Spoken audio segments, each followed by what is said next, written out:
We're still here at the Nigerian Economic Summit, NESG 31, speaking with the participants, organizers, as well as stakeholders as we push towards 2030, looking at some of the necessary changes we need to make to achieve the Nigeria of our dreams. And joining us today is the Chief Economist and Director of Research at NESG, Dr. Olusegun Omisakin. Good afternoon. Thank you very much for joining us. Thanks for having me. All right. You are one of our organizers here. So maybe you should speak to, first of all, why you think it's important that NESG 31 is focusing on looking towards building a prosperous and inclusive Nigeria by 2030.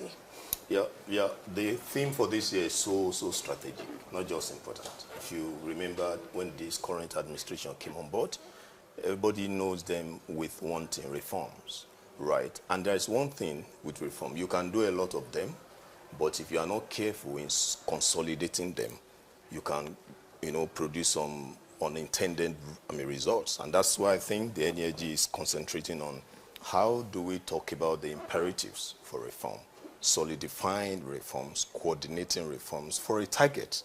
And the target is not just let's remove subsidy, let's stabilize FX, but let's have inclusive economy.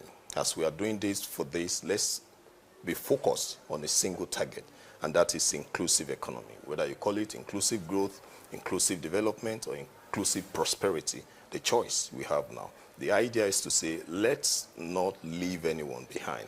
Let our reforms have human face, and that's why most of the conversations today are gearing towards what are we going to look like in the next 5 years, in the next 6 years? What will be the implication on jobs? What will be the implication on unemployment, and so many other key inclusive indicators of the economy. So this is what we'll keep having conversation on for the next 5 to 6 years. What would your response be to those who may push back on that and say that we can't have, we can't be targeting too many things at the same time, that maybe a different approach would have been pick one issue at a time, focus on that, move to another? What would your response be to critics who might have that mindset?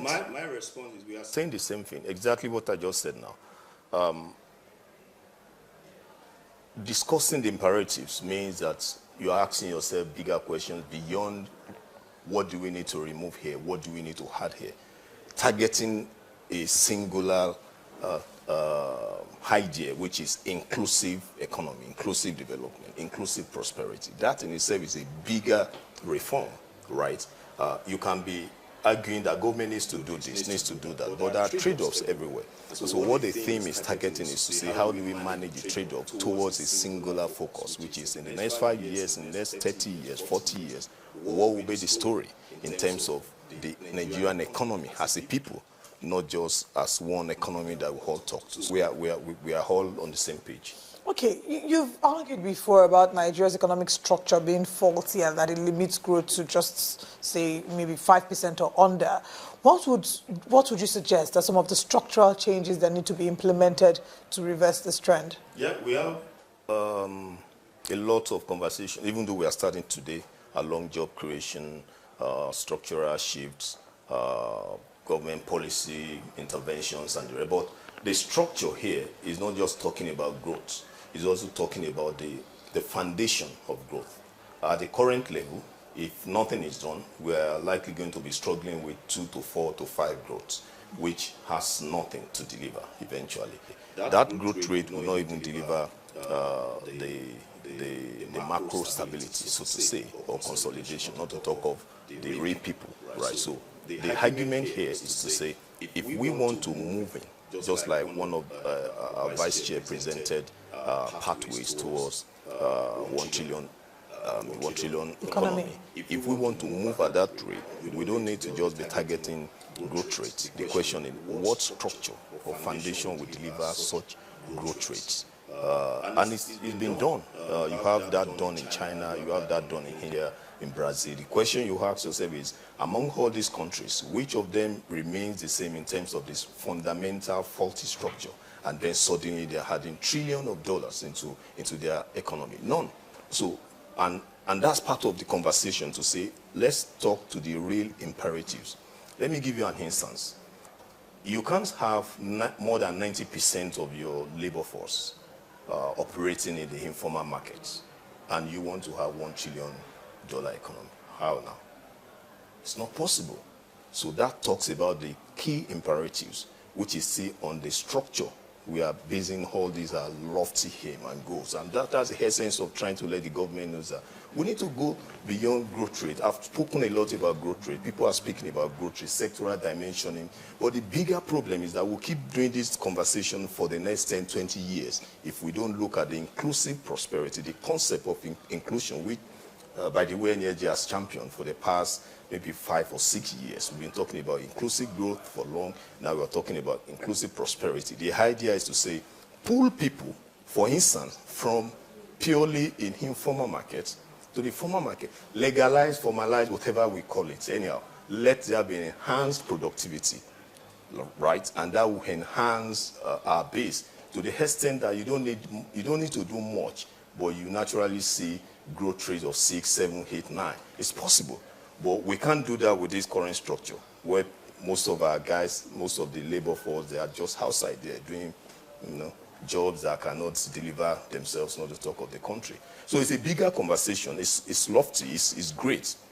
But I think we can do it. Countries have done that, and so we can do it if we are really serious about what inclusive prosperity really, really means. This growth and advancement that we're looking towards achieving, there are those who would say government has no business in the business of doing business. There are others who would argue that, it's a responsibility from both parties, the government and private sector. So let's talk about public-private partnership and the role that the PPR has in ensuring that we build the Nigeria of our dreams. Government has every business doing every business. People that are saying, I know what, maybe one way or the other will have said the same thing again. Government has to be, no, that's not true. Go to China, go to Brazil, go to India. Which country have you seen private sector will just come on their own volition to just come and be putting infrastructure? No, it's led by the government. And that's why this is a collaboration with the government. Government must show the way. Government must clear the path. The institution must be right. The private sector cannot function. It's like the fish-water relationship. Private sector is the fish. The government is the owner of the pool. Tell me. So if the owner of the pool puts some acidic substances inside and say, now I have a very beautiful golden fish bought from the US, in the next 10 years, it's going to be as big as this. That's not going to happen. So that is the concept, the idea of the PP. Yes, it's not just about let's come together. It's about somebody must lead. We need a strong government that understands business in the first instance, even more than the business people. That's why you can see the direction being cleared. So I believe so strongly that that has been what we've been talking about actually. That's the essence of the NESG and this NES. So there's no way we can achieve 1 trillion economy without both playing their roles in this case. And I think my final question to you would be, what is the one reform that you're looking to see by 2030? If there is anything called consistency, if there is a reform called that would be my only one reform. We have a lot of reforms. I've done a lot of review about the economy of Nigeria reforms for the past 20 years. I've spent my life around knowing our past, understanding our present, and trying to look at where we are going. We don't need any reform, and that's why we see us talk about the imperatives. Let's collect things together. So if there is going to be any one reform, I'll call it the reform of consistency, the reform of seriousness. That's all I think we need for now. Thank you very much for joining us, and all the best with NEST 31. Looking forward to NEST 32, even though I only just started NEST 31. Because I know NEST 31 is going to be an excellent event. Sure. All right. We still will continue with the conversations. Please don't go away.